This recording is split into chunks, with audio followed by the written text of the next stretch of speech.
Maka dikomentari oleh Al-Hafiz Ibnu Hajar Al-Asqalani, perkumpulan mereka membaca Sahih Bukhari untuk mengusir wabah itu tidak sesuai dengan sunnah Rasulullah SAW.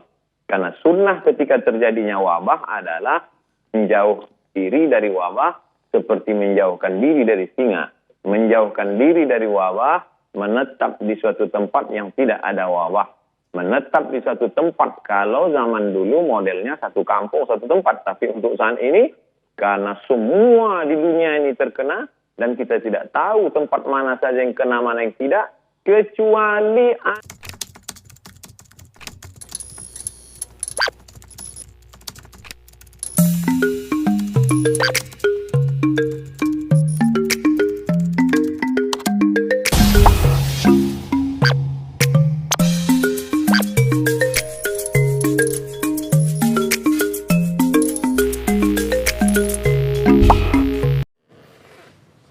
Bismillahirrahmanirrahim. Assalamualaikum warahmatullahi wabarakatuh. Alhamdulillah, wassalatu wassalamu ala rasulillah wa ala alihi wa sahbihi wa man tabi'ahu wa mawalah.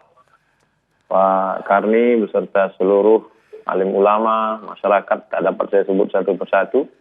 Saya menjelaskan secara fikihnya dulu. Dalam sebuah hadis dikatakan, idza sami'tum bihi fi baladin, kalau kamu mendengar ada suatu wabah di suatu negeri, fala taqdimu ilaihim, janganlah kamu datang ke negeri itu. Dan kalau wabah itu terjadi, kamu berada di dalam negeri itu, fala takhruju firaran minhu, jangan pula kamu keluar dari negeri itu melarikan diri. Inilah yang disebut sekarang dengan social distancing atau lockdown atau PSBB. Jadi perlu kita pahami bahwa zaman dulu itu, seperti kota Al-Madinah Al-Munawwarah zaman dulu, itu ada tembok di sekelilingnya. Lalu kemudian ada pintu gerbangnya. Jadi kalau terjadi suatu wabah di dalam negeri itu, orang yang berada di dalam tembok itu tidak boleh keluar, dan orang yang berada di luar tidak boleh datang ke dalam. Nah sekarang skopnya lebih kecil lagi. Karena wabah ini tidak hanya di suatu negeri, tapi dia sudah masuk ke dalam rumah. Dan kita tidak tahu rumah siapa yang sudah didatangi virus COVID-19. Hampir semua. Jadi saya tidak tahu bahwa rumah tetangga saya ada, bahwa rumah orang yang kaya, pejabat juga bisa kena. Dengan kita dengar berita banyak, maka tidak ada solusi lain kecuali kita tetap di rumah kita masing-masing. Karena rumah kita saja yang steril. Jadi kalau dulu suatu negeri, sekarang skopnya lebih kecil hanya di rumah saja. Lalu kemudian hadis lain disebutkan, firra minal majzum, larilah engkau dari orang yang terkena penyakit menular, firaraka minal asad, seperti engkau lari dari singa.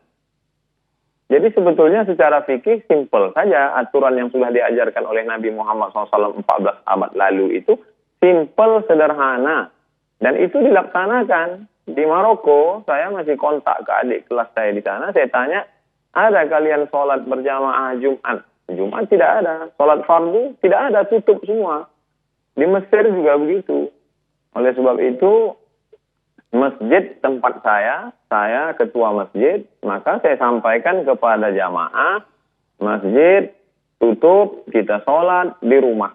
Saya buatkan video tutorial dari mulai tarawih di rumah, witir di rumah, tadarus di rumah, sholat zuhur pengganti Jumat, bahkan sampai di video tutorial itu sampai ke sholat Idul Fitri di rumah, lengkap dengan dalil-dalil fikihnya.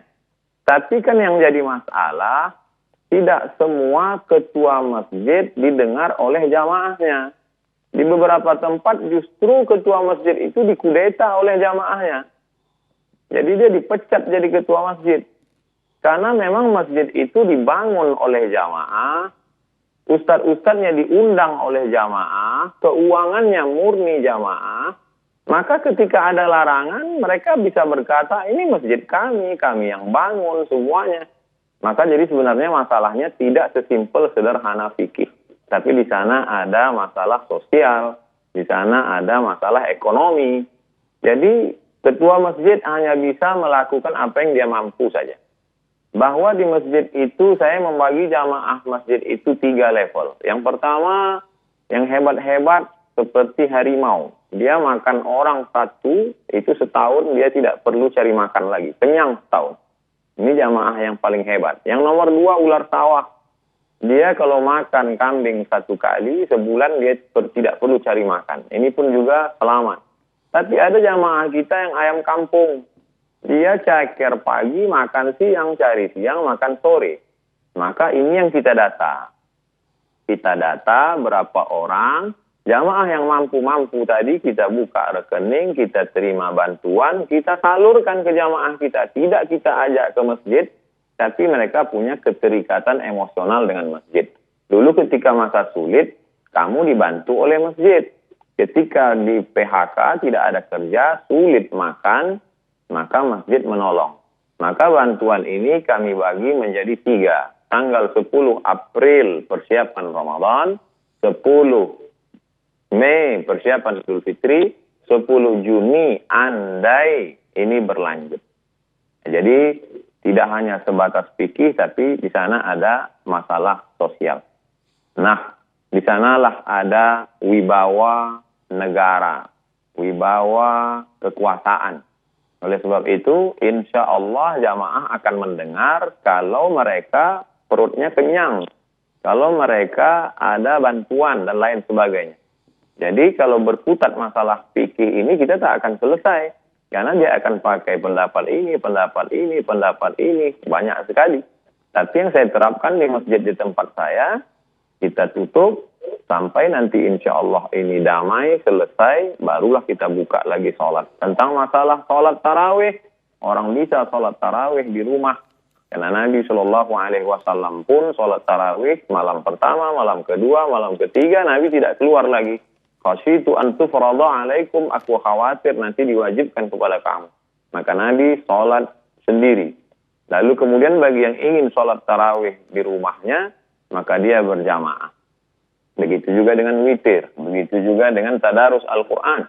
Adapun tentang masalah sholat Jumat, man tarakal jumu'ata salasa marratin, siapa yang meninggalkan sholat Jumat 3 kali tahawunan, karena menyepelekan Jumat, karena meremeh-temehkan Jumat. Adapun pada saat takut, pada saat khawatir, maka dalam Islam diajarkan la tulqu bi'aidikum ila tahlukah. Jangan kau jerumuskan dirimu ke dalam kebinasaan. Hanya saja memang wabah zaman dulu berbeda dengan wabah zaman sekarang. Wabah pada zaman dulu hanya terjadi di Mesir saja.